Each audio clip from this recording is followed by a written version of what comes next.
जंग बद्र में बुरी तरह शिकस्त के फौरन बाद मक्का के काफिरों ने 3000 का लश्कर तैयार किया और मदीना पर हमला करने के लिए रवाना हुए।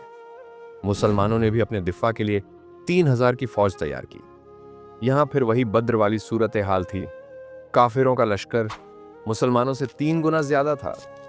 But not a big deal, right? लेकिन इस दफा काफिरों के लश्कर में एक यंग और जीनियस लड़का खालिद भी था। नबी पाक ने मदीना के अंदर रहकर जंग का प्लान बनाया, लेकिन ज्यादा सहाबा ने यह फैसला पेश किया कि हमें मदीना से बाहर निकलकर ओपन डेजर्ट में लड़ना चाहिए। नबी पाक ने इस आइडिया को अपने आइडिया से ज्यादा फोकस किया और फिर मदीना से 1000 सहाबा लड़ाई के लिए रवाना हुए। रसूल ने लश्कर को 3 ग्रुप्स में डिवाइड किया, मुहाजिरीन, औस और खजराज।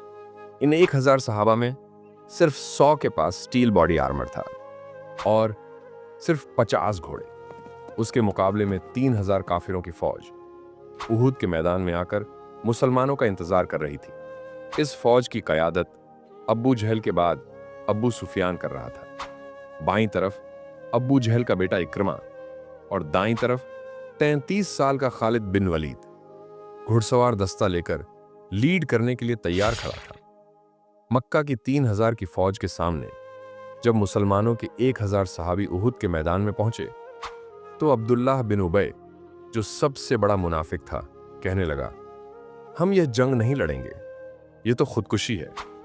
यह कहकर अब्दुल्लाह बिन उबय अपने 300 साथियों को लेकर मुस्लिम फौज से अलग हो गया। यह पहले से तय चाल थी या कुछ और, किसी को नहीं मालूम। अब मुसलमान सिर्फ 700 रह गए और सामने 3000 का काफिरों का बड़ा लश्कर।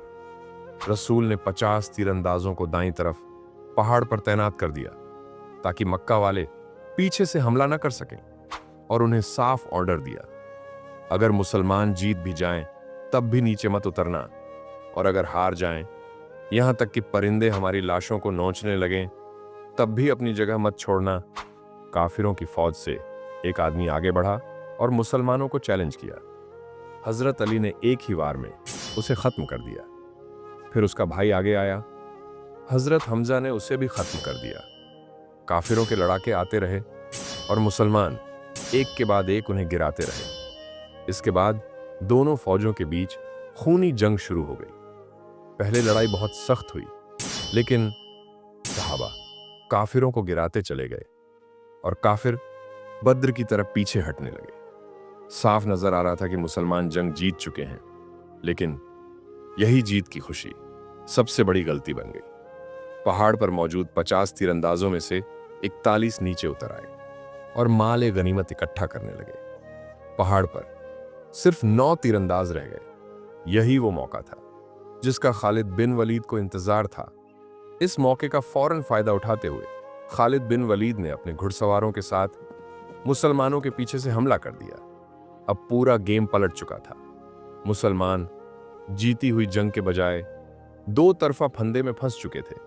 धीरे धीरे कई सहाबी शहीद होने लगे। मुसलमानों के मुख्य जनरल हजरत हमजा को एक हबशी गुलाम ने भाले से शहीद कर दिया। इसी खतरनाक लड़ाई के दौरान एक झूठी अफवाह फैला दी गई कि नबी पाक शहीद हो गए हैं। यह अफवाह उस वक्त फैली जब खालिद बिन वलीद ने पहाड़ के पीछे से हमला किया और काफिरों का एक ग्रुप रसूल के कैंप पर हमला करने पहुंच गया। कैंप के पास नबी सल्लल्लाहु अलैहि वसल्लम की हिफाजत के लिए सिर्फ 9 सहाबी मौजूद थे।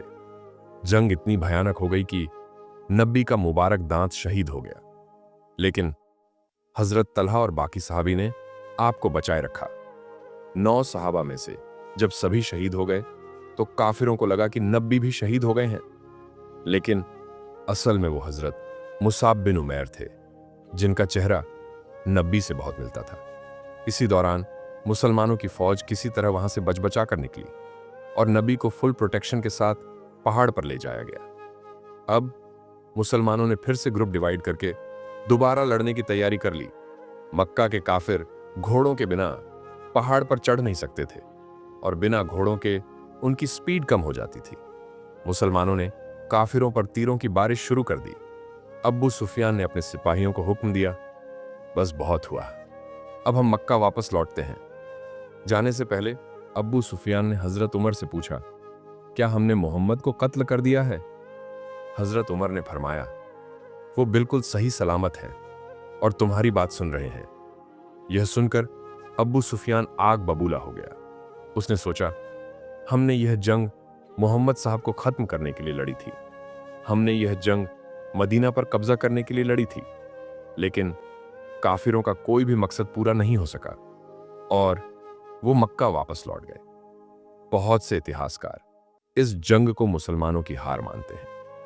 हाँ, मुसलमानों को भारी नुकसान हुआ, लेकिन काफिरों का कोई भी मकसद पूरा नहीं हुआ। मुसलमानों ने इस जंग से एक बहुत बड़ा सबक लिया। किसी भी जंग में अपने लीडर के ऑर्डर को नजरअंदाज मत करो। उहुद के बाद मुसलमानों ने कभी भी अपने लीडर की हुक्म उदूली नहीं की।